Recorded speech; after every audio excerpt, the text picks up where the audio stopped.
Apollo 10 اور 11 کے ذریعے ناسا نے چاند کی جو تصاویر لی ہے، اس سے صاف طور پر پتہ چلتا ہے کہ زمانہ ماضی میں چاند 2 حصوں میں تقسیم ہوا تھا۔ یہ تصویر ناسا کی سرکاری ویب سائٹ پر موجود ہے اور تاحال تخلیق کا مرکز بنی ہوئی ہے۔ ناظرین، اس سے جڑی تمام معلومات ہم آپ لوگوں تک پہنچائیں گے، لیکن اس سے پہلے اگر آپ نے ہمارے چینل کو سبسکرائب نہیں کیا تو ہمارے چینل کے سبسکرائبر لازمی بنیں تاکہ اس طرح کی اسلامی، سائنسی اور معلوماتی ویڈیو آپ تک پہنچتی رہیں۔ ناظرین، ناسا کے سائنسدان بھی چاند کے 2 ٹکڑے ہونے والے معجزے کو سچ مان چکے ہیں۔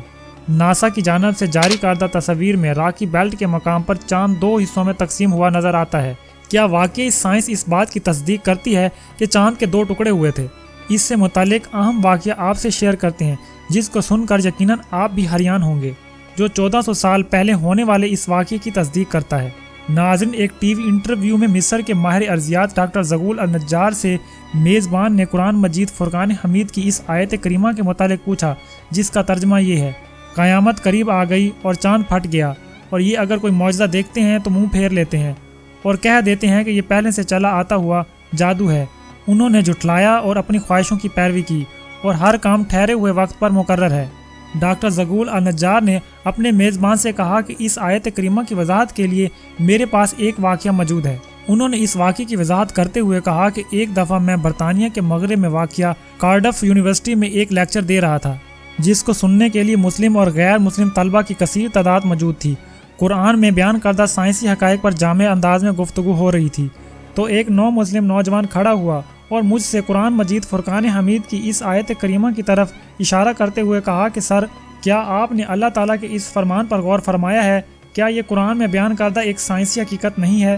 ناظرین، ڈاکٹر زغول النجار نے جواب دیتے ہوئے کہا کہ نہیں، کیونکہ سائنس کی دریافت کردہ حیران کن اشیاء یا واقعات کی تشریح سائنس کے ذریعے کی جا سکتی ہے، مگر معجزہ ایک مفوق الفطرت شے ہے جس کو ہم سائنسی اصولوں سے ثابت نہیں کر سکتے۔ چاند کا 2 ٹکڑے ہونا ایک معجزہ تھا جس کو اللہ تعالیٰ نے نبوت محمدی صلی اللہ علیہ وآلہ وسلم کی سچائی کے لیے بطور دلیل دکھایا۔ حقیقی معجزات ان لوگوں کے لیے قطعی طور پر سچائی کی دلیل ہوتے ہیں جو ان کا مشاہدہ کرتے ہیں۔ ہم اس کو اس لیے معجزہ تسلیم کرتے ہیں کیونکہ اس کا ذکر قرآن و حدیث میں موجود ہے۔ اگر یہ ذکر قرآن و حدیث میں موجود نہ ہوتا تو ہم اس زمانے کے لوگ اس کو معجزہ تسلیم نہ کرتے۔ اس کے علاوہ ہمارا اس پر بھی ایمان ہے کہ اللہ ہر چیز پر قدرت رکھتا ہے۔ پھر انہوں نے چاند کے 2 ٹکڑے ہونے کے واقعے کو بیان کرتے ہوئے کہا کہ حدیث کے مطابق ہجرت سے 5 سال قبل قریش کے کچھ لوگ حضور پاک صلی اللہ علیہ وآلہ وسلم کے پاس آئے اور انہوں نے کہا کہ اگر آپ واقعی اللہ کے سچے نبی ہیں تو ہمیں کوئی معجزہ دکھائیں۔ حضور صلی اللہ علیہ وآلہ وسلم نے ان سے پوچھا کہ آپ لوگ کیا چاہتے ہیں؟ انہوں نے ناممکن کام کا خیال کرتے ہوئے کہا کہ اس چاند کے 2 ٹکڑے کر دو۔ چنانچہ حضور صلی اللہ علیہ وآلہ وسلم نے چاند کی طرف اشارہ کیا اور چاند کے 2 ٹکڑے ہو گئے، حتیٰ کہ لوگوں نے ہیرا پہاڑ کو اس کے درمیان دیکھا، یعنی اس کا ایک ٹکڑا پہاڑ کی دائیں جانب اور دوسرا ٹکڑا بائیں جانب ہو گیا۔ ابن مسعود فرماتے ہیں کہ سب لوگوں نے اسے بخوبی دیکھا اور آپ صلی اللہ علیہ وسلم نے فرمایا، دیکھو، یاد رکھنا اور گواہ رہنا۔ کفار مکہ نے یہ دیکھ کر کہا کہ یہ ابن ابی کبشہ یعنی معاذ اللہ رسول پاک صلی اللہ علیہ وسلم کا جادو ہے۔ کچھ اہل دانش لوگوں کا خیال تھا کہ جادو کا اثر صرف حاضر لوگوں پر ہوتا ہے، اس کا اثر ساری دنیا پر نہیں ہو سکتا۔ چنانچہ انہوں نے طے کیا کہ اب جو لوگ سفر سے واپس آئیں ان سے پوچھو کہ کیا انہوں نے بھی اس رات چاند کو 2 ٹکڑوں میں دیکھا تھا۔ جب وہ آئے ان سے پوچھا تو انہوں نے بھی اس کی تصدیق کی، ہاں فلاں شب ہم نے چاند کو 2 ٹکڑے ہوتے دیکھا ہے۔ کفار کے مجمع نے یہ طے کیا تھا کہ اگر باہر کے لوگ آ کر یہی کہیں تو حضور پاک صلی اللہ علیہ وسلم کی سچائی میں کوئی شک نہیں۔ اب جو باہر سے آیا، جب کبھی آیا، جس طرف سے آیا، ہر ایک نے اس کی شہادت دی کہ ہم نے اپنی آنکھوں سے دیکھا ہے۔ اس شہادت کے باوجود کچھ لوگوں نے اس معجزے کا یقین کر لیا، مگر کفار کی اکثریت پھر بھی انکار پر اڑی رہی۔ ناظرین، ڈاکٹر زغول یہ واقعہ سنا ہی رہے تھے کہ اسی دوران ایک برطانوی مسلم نوجوان کھڑا ہوا اور اپنا تعارف کرواتے ہوئے کہا کہ میرا نام داؤد موسیٰ ہے، میں اسلامی پارٹی برطانیہ کا صدر ہوں۔ وہ اپنی بات جاری رکھتے ہوئے بولا کہ سر، اگر آپ اجازت دیں تو اس موضوع کے متعلق میں بھی کچھ عرض کرنا چاہتا ہوں۔ میں نے کہا کہ ٹھیک ہے، تم بات کر سکتے ہو۔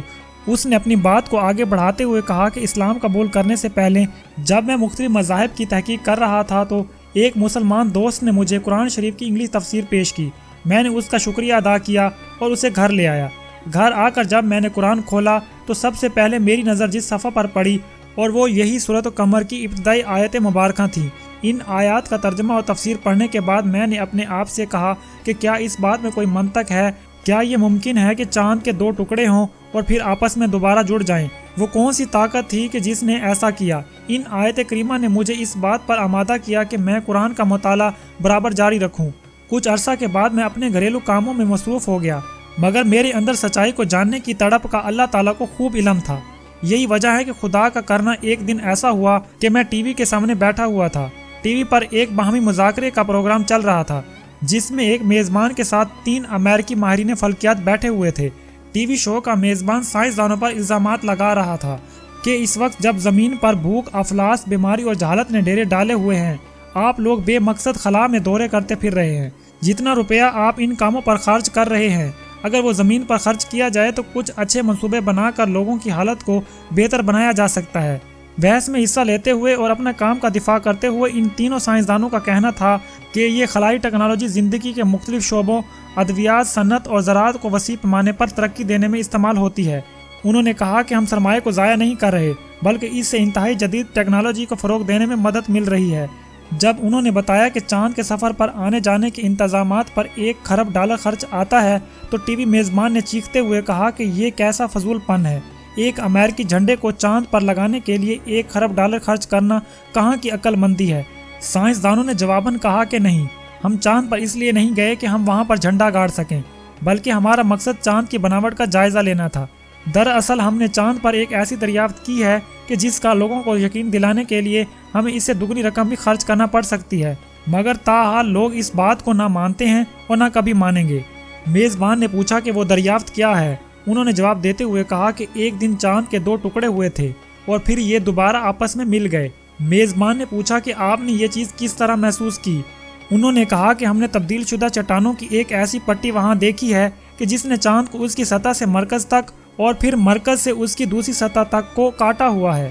انہوں نے مزید کہا کہ ہم نے اس بات کا تذکرہ ارضیاتی ماہرین سے بھی کیا ہے، ان کی رائے کے مطابق ایسا ہرگز اس وقت تک نہیں ہو سکتا کہ کس دن چاند کے 2 ٹکڑے ہوئے ہوں اور پھر دوبارہ آپس میں جڑ بھی گئے ہوں۔ برطانوی مسلم نوجوان نے بتایا کہ جب میں نے یہ گفتگو سنی تو اپنی کرسی سے اچھل پڑا اور بے ساختہ میرے منہ سے نکلا کہ اللہ نے امریکیوں کو اس کام کے لیے تیار کیا کہ وہ کھربوں ڈالر لگا کر مسلمانوں کے اس معجزے کو ثابت کریں، وہ معجزہ کہ جس کا ظہور آج سے 1400 سال قبل مسلمانوں کے پیغمبر کے ہاتھوں ہوا۔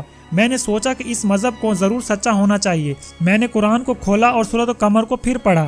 در حقیقت یہی صورت میرے اسلام میں داخلے کا سبب بنی۔ ناظرین، سائنسدانوں کے بیانات سے یہ بات ثابت ہو جاتی ہے کہ قرآن کریم نے جس واقعے کا ذکر آج سے 1400 سال پہلے کیا تھا وہ بالکل برحق ہے۔